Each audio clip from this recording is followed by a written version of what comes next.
Ansel Adams made me a better photographer and a much better teacher, by Jerome Burg.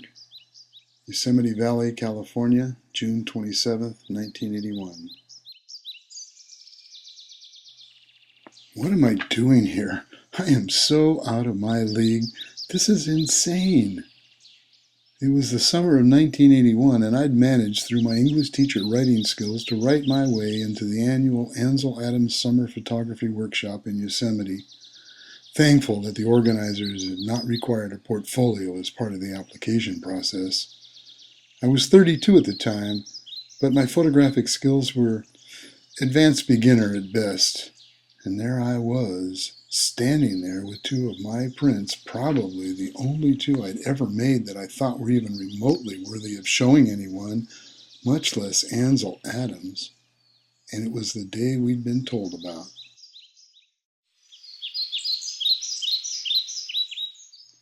It was the day Ansel Adams himself, without a doubt the most famous and revered photographer on the planet, was going to critique our work. There were about 15 other participants ahead of me, and I'd come to know that they were good. They were really good. It was not false modesty to say that one thing I'd learned about photography during the week was that I had a whole bunch more to learn about photography. By the time Ansel got to me, I'm afraid he probably noticed the sweaty handshake I nervously offered. He smiled, turned to my two prints, and said, "Well, let's see what you've got here." I can't believe this, I thought. Ansel Adams is looking at my prints. How can this be? Ansel Adams? My prints? Oh my God. After a moment, I realized that he'd been looking at them without comment or facial expression for kind of a long time. Oh man, what's he thinking? I bet he's trying to figure out something nice to say.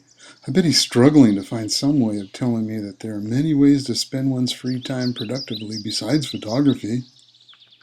He looked at my prints in silence for what seemed seriously like maybe 4 or 5 minutes, and then he turned to me and said, "You have a very good eye for subject matter and composition, but you don't need the sepia tone. If your photos are good enough, you really don't need to artificially enhance them." I was taken aback.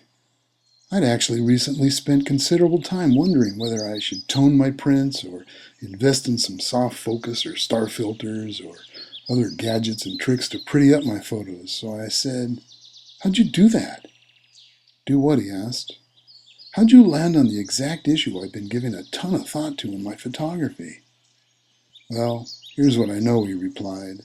"If I looked at your photographs and simply told you why you're not Ansel Adams, then I'd probably wind up discouraging more young photographers than I'd encourage.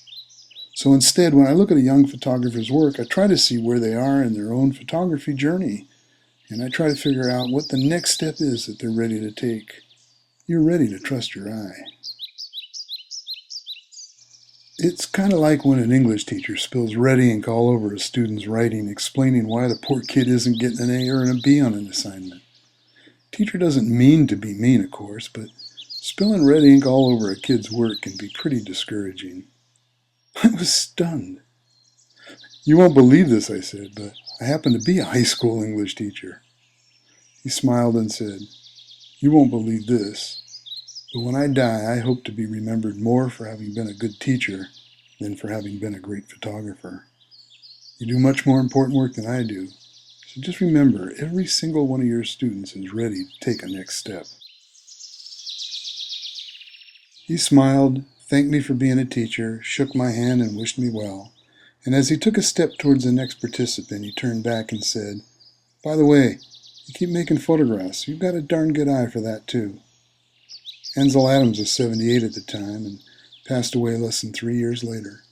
But I took his advice to heart, and to this day, some 30 years later, I still cherish the many compliments I've received and continue to receive from former students who've let me know how much they appreciated, how much they felt I cared about them as individuals, even when they felt, as I had in my own school days, that they just weren't any good at English.